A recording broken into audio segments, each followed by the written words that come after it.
royal soulmates and the incredible journey of King Frederik and Queen Mary of Denmark.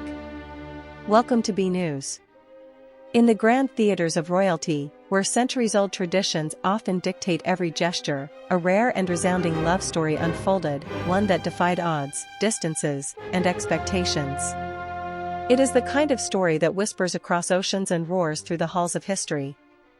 This is not just a tale of royal duties and tiaras, it's a saga of heartbeats synchronized across hemispheres, of soulmates destined to meet against the odds.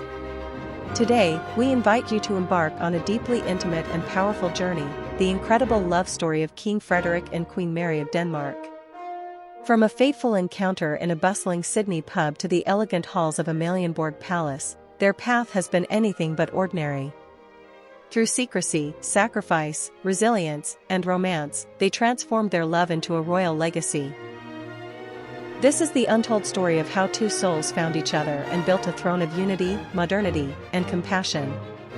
It began with an Olympic dream. Not on the fields of competition, but in a far more personal arena, where a Danish crown prince and an Australian commoner met eyes for the first time. The year was 2000. The place?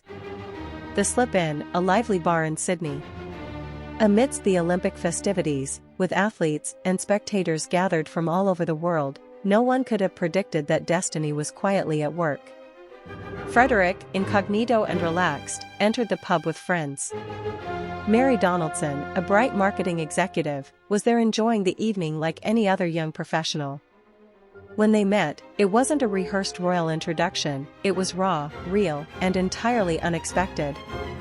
That spontaneous encounter was the quiet ignition of one of modern history's most remarkable royal love stories. But fairy tales don't come easy when reality is lined with protocols and palatial expectations. Mary was not just stepping into a relationship, she was stepping into a monarchy. In the early days of their budding romance, everything had to be kept under wraps. Media scrutiny was inevitable, and the long-distance factor only added complexity. While Frederik returned to his royal duties in Denmark, Mary remained in Australia, balancing her professional life with private emotional stakes. Yet, the couple nurtured their bond through secret calls, coded emails, and occasional rendezvous across continents. These were the days of emotional growth, of questioning what love could endure, and of laying down the foundation for what would later become one of Denmark's strongest royal unions.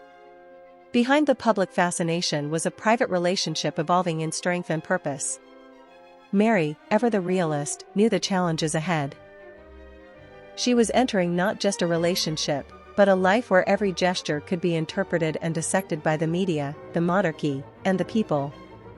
Frederik, too, was facing pressure, from royal advisors, from traditions, and even from skeptics who questioned the suitability of a non-European, commoner bride. But rather than retreat, the couple moved forward with quiet defiance and growing confidence. They were soulmates, yes, but they were also partners building a path paved not with privilege, but with purpose. When their relationship was finally confirmed to the Danish public, it came with both applause and anxiety. Would Mary adapt to royal life? Would she learn the language, the customs, and the unwritten rules of royalty? What many didn't see was the incredible effort Mary put behind the scenes. She wasn't just preparing to be a princess, she was preparing to be a leader. She spent countless hours learning Danish, studying the country's rich history, and understanding the nuances of her future role. Frederik, ever by her side, offered support not as a prince, but as a partner, helping her navigate the pressures, encouraging her when she doubted herself, and reminding her of the woman he had fallen in love with. Their engagement in 2003 was a turning point, both symbolic and deeply personal. While the world saw the dazzling ring and the royal press conference, few knew about the private promises exchanged away from cameras. Mary had once confided that she felt overwhelmed by the expectations, and Frederik, in one quiet moment, told her that being true to herself was all he ever wanted. It was not about fitting into a mold, it was about shaping a new kind of monarchy together. Their love was not performative, it was profound. These whispered conversations, the silent assurances, were the invisible glue of their growing bond. Their wedding in 2004 was a global event, watched by millions. But again, behind the grandeur was something beautifully human. Mary walked down the aisle with the weight of the world watching her, but her eyes were locked on Frederik. He, in turn, struggled to hold back tears. When he whispered "I love you" in Danish during the ceremony, it wasn't a royal formality, it was the culmination of years of quiet love and defiant commitment. That single moment, caught on cameras and immortalized in royal archives, told a story deeper than any headline could capture. Marriage, however, brought more than ceremony, it brought responsibility. Mary was now Crown Princess of Denmark, and with that title came expectations not just from the royal family but from the people of Denmark. Yet again, she chose to lead not with arrogance, but with empathy. She immersed herself in Danish culture, participated in charitable initiatives, and began shaping her public image around social issues close to her heart.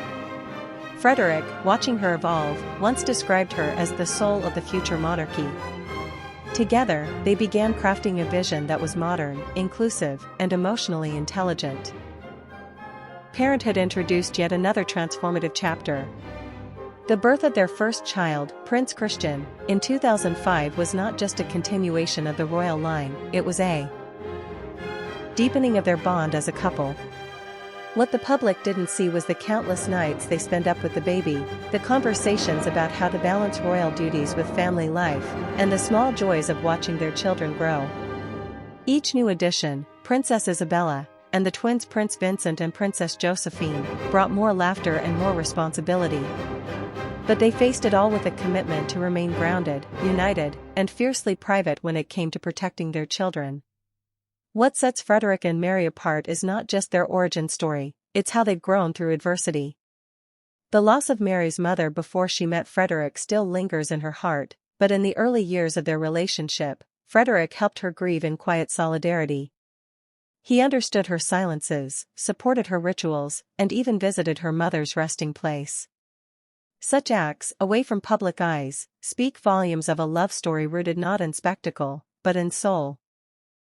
Together, they've navigated the complexity of public life with a remarkable blend of grace and grit.